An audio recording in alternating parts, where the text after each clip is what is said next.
Okay. Okay. Great. What we're going to do, because I know there are lots of people who want to get a chance to ask a question or comment, is if you can be as brief as possible, please.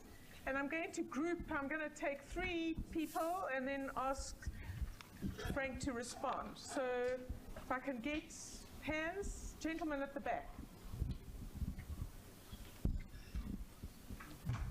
Good evening, Sakhile Dhlamini from the Embassy of Switzerland. Thank you for the presentation, Frank. A question that I have is with regards to the 4th Industrial Revolution and technology. How does the advent of blockchain, AI, and all the cloud computing technologies impact a nation state rising on the y-axis of better governance and rather on the x-axis? Thank you. Okay. Great. That's one. There was somebody down here. Yes.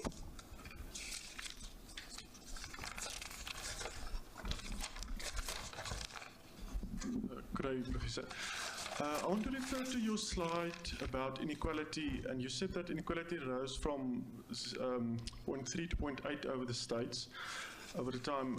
What is a healthy level of inequality? Obviously, we can't have 0 and we can't have 1. Can you please just discuss? Yeah. Thanks. Okay. Yes. I saw somebody. Yeah. Okay. Mark Oppenheimer from Johannesburg Bar. So the South African government is contemplating changing our Bill of Rights to allow for expropriation of land without compensation. What is the likely effect of that on South Africa's economy and its status in the global community? Okay. So on the question of technology, so first of all, I basically think blockchain is a big fraud. And I really don't think, I can explain my reasons for saying that.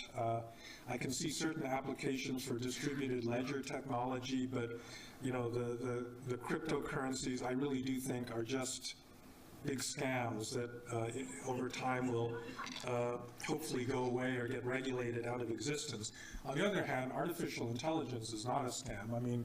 That is perhaps one of the biggest social challenges because it means that a lot of our jobs are going to disappear.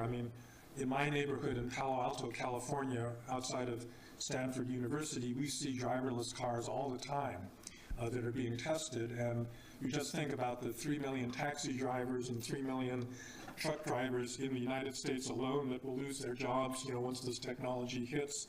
And what are you going to do to replace them? So I don't have an answer to that specifically. The generic one that economists give, I think, is correct as far as it goes, which is essentially you have to retrain people and give them the kinds of skills and because technological change doesn't just destroy jobs, it creates new ones. And so there are going to be new skills that people have to learn.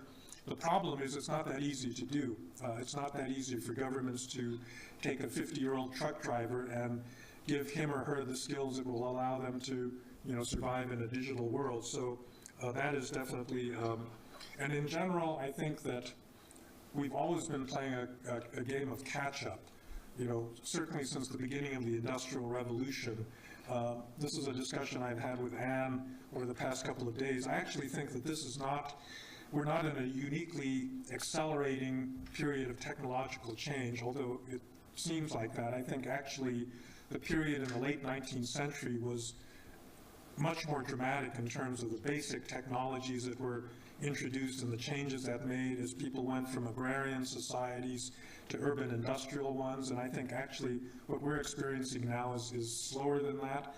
Nonetheless, we thought that the internet was a friend of ours up until, the Russians started interfering in the American election, this sort of thing. And we have to come up with solutions to that. But I do think that historically every disruptive technology eventually is brought under control, under social regulation. Then the technology advances, and then you got another challenge that you've got to solve. And so we're on this kind of treadmill. We're never going to get off it, but I don't think that the problems that we see right now are necessarily the ones that we're going to face, another 30, 40 years down the road. On the question of equality, is there an optimal level of equality?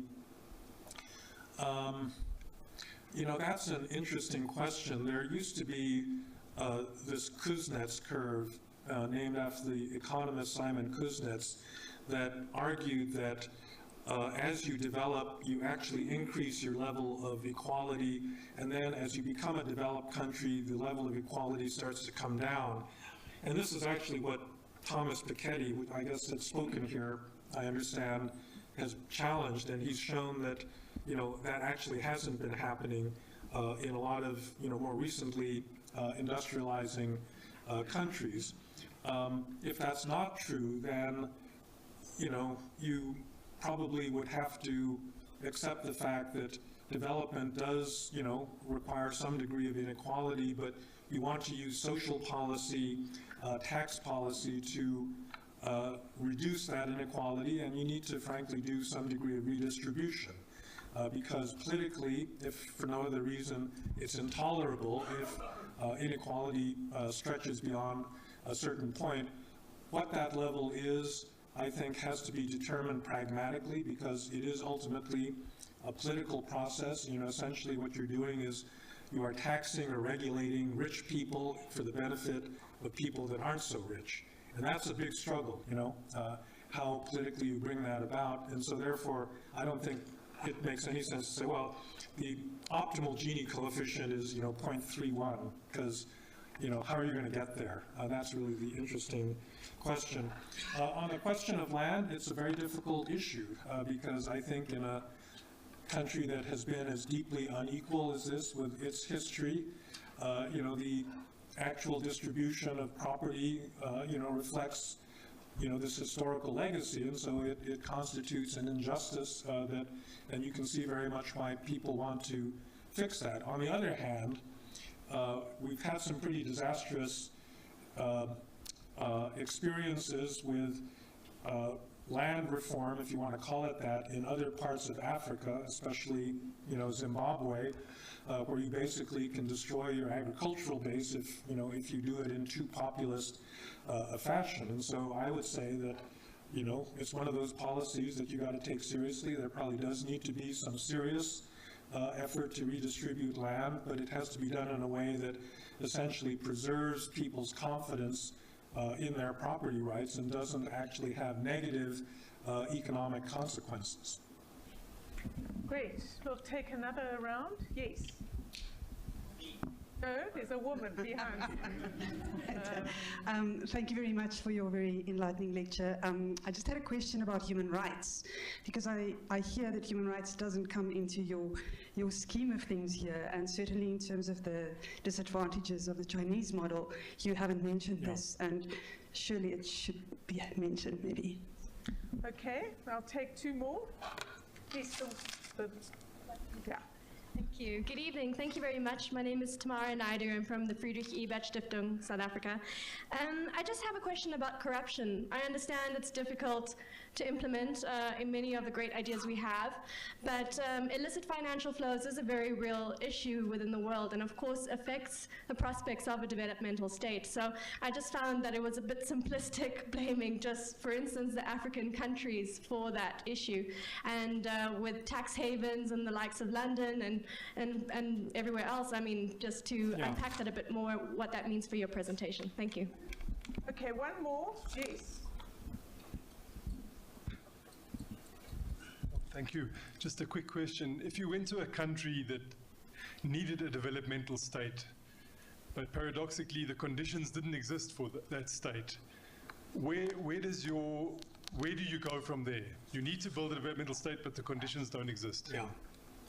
Okay, so on the question of human rights, you know, if I had given a slightly different lecture, I would have said that, you know, in any modern political order, the rule of law is really one of the critical pillars.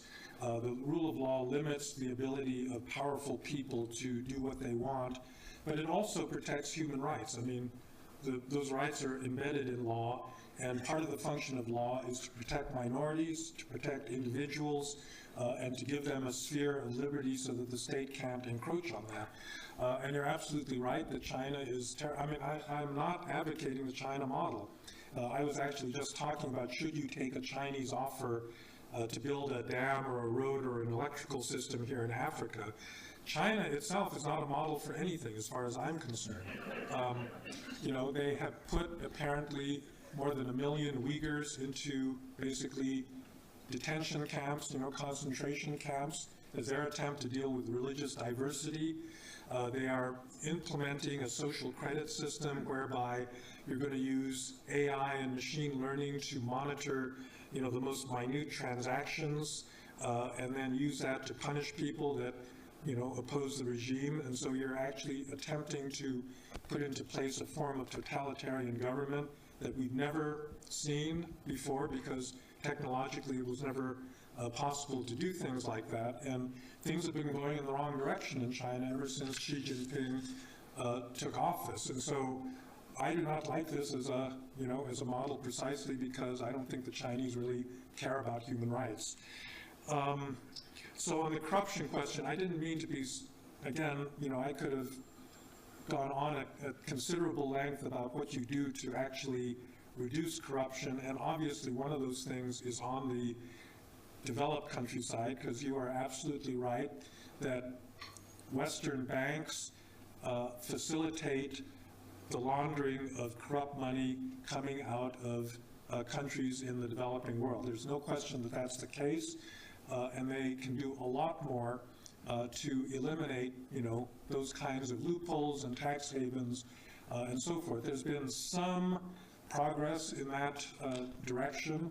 I think actually a lot of the efforts have actually been undertaken by NGOs that want greater transparency in that sector, and therefore they've been pushing, you know, for better legislation that will crack down on that sort of thing. So I think, you know, both sides of that issue have to be joined. A lot of the funds that have been spirited out of developing countries need to be repatriated. But, you know, a little bit of that is happening. So, for example, the U.S. Justice Department actually has been very good on this 1MDB scandal in Malaysia, you know, where Najib apparently stole close to $1 billion, you know, from their sovereign wealth fund, with the complicity of Goldman Sachs. And so, you know, they've indicted people. So, you know, hopefully there's going to be more of that kind of vigilance and activity. So what does a developmental state do? Well, I would say the following. If you remember that x-axis, you know, oh, I'm sorry, I was supposed to put up this slide. Okay, yeah. Thank you. Sorry, Thank you. yeah. I would say that the state, if you want to promote development, you should concentrate on stuff that's towards the right side of that axis, which has to do with basic public goods, because many developing countries are not good at providing public goods that everybody would agree the state is really responsible for, like electricity, like clean water, like roads, you know. All of these things, I think, in this country, you know, you've had a hard time achieving. And so if you want to be a developmental state, you know, get the electricity on 24/7, right? It's very hard, it's actually very hard to develop if you don't have reliable electricity. And you end up like Nigeria, where every business has to have a generator, you know, because you can't rely on the public, you know, the public services. So in that sense, I don't think the Chinese are wrong. You know, they do other kinds of developmental things like promoting high technology. I'm not sure that that's the most productive, you know, use of state funds. But certainly the part they did get right is that they're really good at building stuff that is of general public benefit. And so that's the advice I would give to a would-be developmental state. Great. Yes, right at the back. Right at the back.